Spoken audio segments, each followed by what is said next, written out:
Þetta á við öll sem inni situr. Og eins og við fórum ykkur áðan, verður lífið ekkert nema það eitt sem við gerum úr því. Við MSK vitum að meðalmennskan sennilega alltaf til staðar. Og því miður, þó mun meirihluti þeirra sem hér inni sitja sennilega enda sem einhver meðalmenn. En það engu að kenna með fangagangi sem ísbyrningar boða.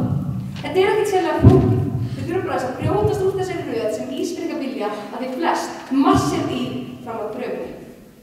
Daði sagði að hitt bara verið meðalmenn hefði ekki komast til valda. Það þetta rétt, en það samt engin rök fyrir meðalmennsku. Ef Hitler hefði átt að krabbamein 8 ára gamall, þá hefði heldur ekki komast til valda. Og þá hlýtur þú að vera með krabbamein í börnum. Þetta engin alvöru rök, Daði. Daði segir að séum á móti flestu fólki þar lendir flestum þetta inni. En kæru sálir, það þau sem eru illmennin. Þeir vilja einhverju inni, þó ekki nema einn, fylgja ekki draumum sínum, elti bara næsta mann og sætti sig við að vera ágætur þegar hann getur verið framúrskarandi.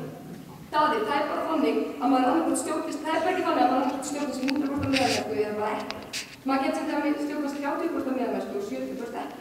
Það var þessi 70% sem gerði manni kleift að skapa frá framúr, að vera bara smá kryddaður. Svanur talar að framfæri væri ekki að velja manna. Flugvélasmiðir, gleru, sér, iPodar eru framfæri að velja manna. Þó svo eldurinn sé náttúrulega almennskinn sem 1, Svanur 0. Svanur sendur að hendi meðalmennsku alltaf og allstaðar. Ok, þá þurfum við að vera með meðalmennsku alltaf og allstaðar. Og hvar væri við þá í stöð? Ef allir hefði bara stjórnast af meðalmennsku alltaf allstaðar. Hlutir eins og sjónvarp, tölvur, boxmál, leikari, hitlisastæðir hefði bara aldrei orðið til. Svanur spurði mig, ég geti lesið hugsaðir. Nei, ég veit að það að flest fólk hérna inni vill ekki að drauma sína, virkja hæfileika og ná langt í því sem það tekur sér fyrir hendur. Andri talar um að meðalmennska væri óumflýjanleg. Þó meðalmennska sé óumflýjanleg staðreynd, þurfum við ekki að vera með henni. Umferðarslys eru til dæmis óumflýjanleg, en við verðum samt að gera allt sem við mögulega getum til að koma í veg fyrir þau. Ef við erum með umferðarslys bara því þau eru óumflýjanleg, þá eru þau skrímsli.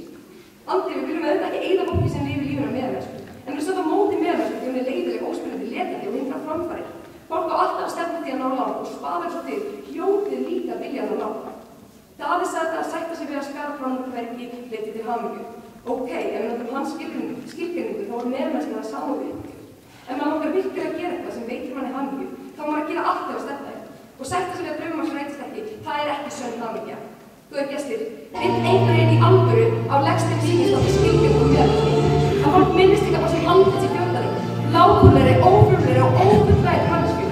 Nei, góðir gestir, ég langar sem ég líður vel, við mun gera allt í veldi mínu stendur til að ég lái markmiðum mínu. Samantakið eigin íspurningar, þá mun ég gera allt til þess að leggstum mínu stendur, Lilja Berg Stjársdóttir, glaðlynd, sanngjörn, frumleg, í sátt í sjálfa sig og fyrst og fremst hamingjusöm.